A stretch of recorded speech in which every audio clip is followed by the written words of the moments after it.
ដូច្នេះពេលបងប្អូនមានបទចម្រៀងមួយបទបងប្អូនយកទៅដាក់ YouTube មានលុយពីរផ្លូវទី1ពី monetize ទី2ពី copyright បងប្អូនចាំហើយបើបងប្អូនមានដៃគូសហការគាត់យកបទបងប្អូនទៅដាក់ copyright ដល់ក្រោយមកគាត់ថា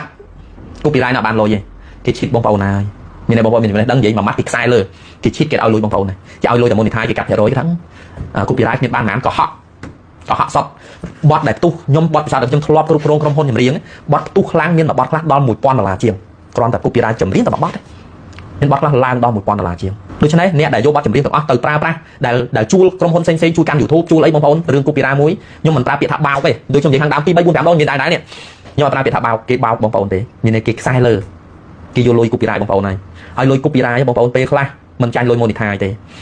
បើយើងអ្នកធម្មតាក្តីក៏មានឱកាសបានមួយខែរាប់ពាន់ដែរពី copyright ប្រសិនបើបទយើងផ្ទុះគេយក sound របស់យើងយកមកប្រើប្រាស់ច្រើនលេង TikTok អីច្រើនប្រើប្រាស់ផ្នែកផ្សេងៗដូច Spotify មានគេស្ដាប់ច្រើនអីច្រើនគឺប្រមូលលុយបានច្រើនណាស់ copyright ហ្នឹងដូច្នេះខ្ញុំអត់មានអីទេមានតែចង់ជម្រាបបងប្អូនមានសិល្បៈក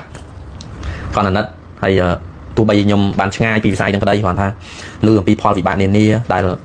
បងប្អូនមានបញ្ហាតាក់ទងនឹង copyright ហ្នឹងបានខ្ញុំលើកឡើងតាក់ទងមួយចម្រៀងសុកទៅជាប់ copyright បាទវាឈឺចាប់អញ្ចឹងហើយបានការរកចំណូលលើ YouTube ខ្ញុំសូមលើកទឹកចិត្តឥឡូវនេះអ្នកចេះរកលើ YouTube ច្រើនមិនតិចទេស្រុកខ្មែរគូសំដែរប៉ុន្តែអ្នកផលិតមាតិកាតិច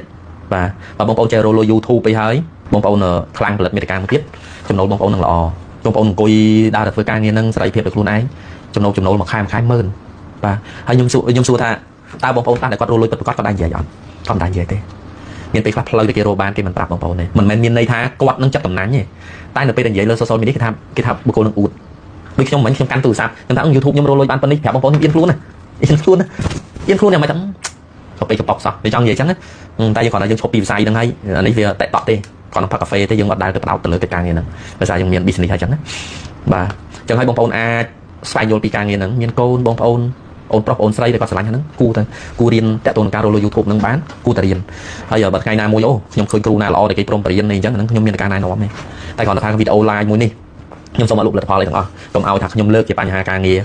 បញ្ហាដើម្បីចង់ប្រាប់បងប្អូនរឿងដែលគេកំពុងតែលួចបទចម្រៀងចោលរងឲ្យចោល digital លួចបទចម្រៀងរបស់គេដែលម្ចាស់គេដឹងសោះយកទៅដាក់ copyright រលួយដើម្បីប្រយោជន៍ខ្លួនឯងគាត់ណាខ្ញុំឃើញអញ្ចឹងខ្ញុំវានិយាយទៅវាខូចចិត្តចំនួនអ្នកសិល្បៈចម្រៀងដូចគ្នាអញ្ចឹងតែសារខ្លួនយើងឈាមជ័រជាអ្នកសិល្បៈអញ្ចឹងគាត់ធ្វើការ live វីដេអូនេះមួយគឺដើម្បីតែលើកអំពីបញ្ហាហ្នឹងទេបាទអត់មានបំណងទេមានលក់ផលិតផលលក់អីទេបាទគឺចង់និយាយហ្មងចង់ឲ្យបងប្អូនមានចំណេះដឹងហើយវីដេអូនេះបងប្អូនសៀវទុកចោះសៀវទុកឲ្យអ្វីដែលខ្ញុំនិយាយពីដើមដល់ចប់ហ្នឹងបងប្អូនដែលចង់យល់ចង់ស្វែងយល់អីបន្ថែមទៀតបងប្អូនអាចសិក្សាជាមួយអ្នកជំនាញដូច្នេះពេលបងប្អូនមានបទចម្រៀងមួយបទបងប្អូនយកទៅដាក់ YouTube មានលុយពីរផ្លូវទី1ពី monetize ទី2ពី copyright បងប្អូនចាំហើយបើបងប្អូនមានដៃគូសហការគាត់យកបទបងប្អូនទៅដាក់ copyright ដល់ក្រោយមកគាត់ថា